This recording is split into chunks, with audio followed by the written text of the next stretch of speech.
Lukas, 17 kabanata.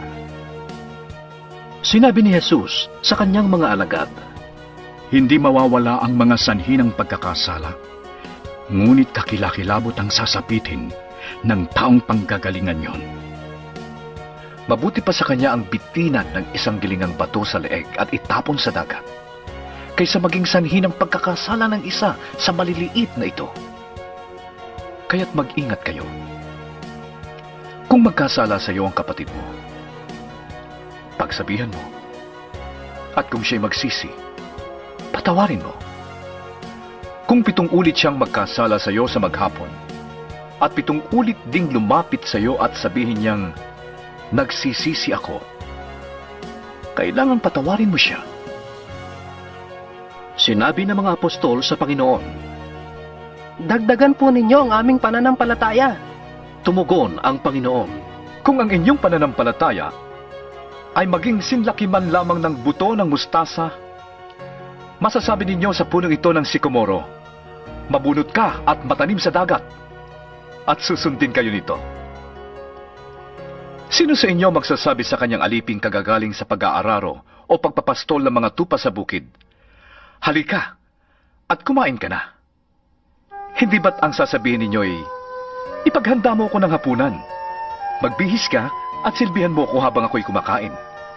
Pagkakain ko, saka ka kumain. Pinasasalamatan ba ng amo ang kanyang alipin dahil sinunod siya nito? Ganon din naman kayo.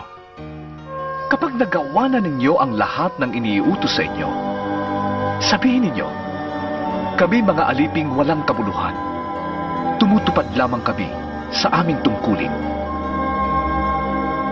Sa paglalakbay ni Jesus papuntang Jerusalem, nagdaan siya sa hangganan ng Samaria at Galilea. Nang papasok na siya sa isang nayon, sinalubong siya ng 10 ketongin.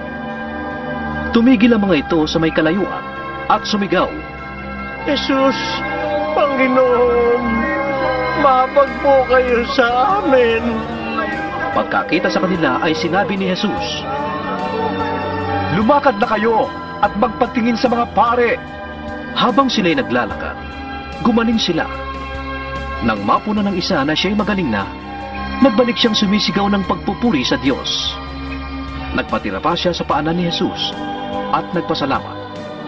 Ang tao ito'y Samaritan. Hindi ba 10 ang pinagaling? Tanong ni Jesus, nasaan ang siyam?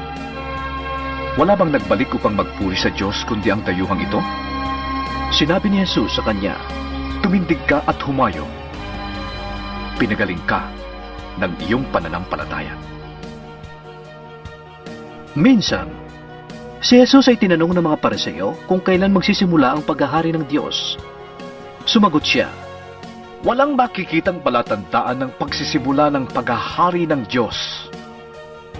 At wala ring magsasabing nagsimula na ito dito o doon. Sapagkat ang totoo'y naghahari na ang Diyos sa kalagitnaan ninyo.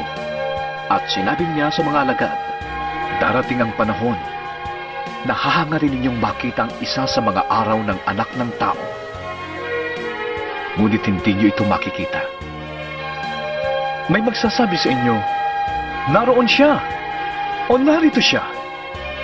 Huwag kayong pumunta at huwag kayong maniniwala sa kanila. Sapagkat pagsapit ng takdang araw, ang anak ng tao ay darating na parang kidlat na nagpapaliwanag sa buong kalangitan sa isang iglap. Ngunit kailangan munang magdanas siya ng maraming hirap at itakwil ng mga tao sa panahong ito. Ang pagparito ng anak ng tao ay matutulad sa nangyari noong kapanahunan ni Noe. Noon, ang mga tao ay nagsisikain, nagsisiinom at nagsisipag-asawa hanggang sa araw na sumakay si Noe sa barko.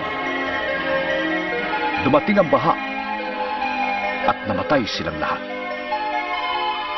Ganoon din ang nangyari noong panahon ni Lot. Ang mga tao ay nagsisikain at nagsisiinom, namimili at nagbibili, nagtatanim at nagtatayo ng bahay.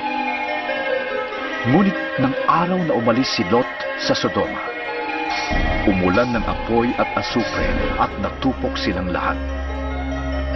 Ganon din ang mangyayari pagdating ng anak ng tao. Sa araw na yon, ang nasa bubungan ay huwag nang bumaba upang kunin ang kanyang mga ari-arian sa loob ng bahay. At ang nasa bukid ay huwag nang umuwi pa. Alalahanin ninyo ang nangyari sa asawa ni Lot.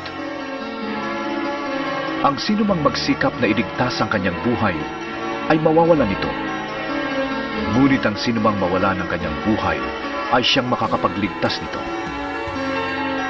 Sinasabi ko sa inyo, sa gabing yun, may 2 taong nasa isang higaan.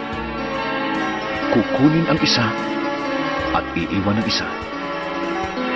May 2 babaeng nagtrabaho sa gilingan. Kukunin ang isa at iiwan ang isa. Saan po, Panginoon? Tanong ng kanyang mga alagad. Sumagot siya, Kung saan may bangkay, doon nagtitipon ang mga buitre. 18 kabanata.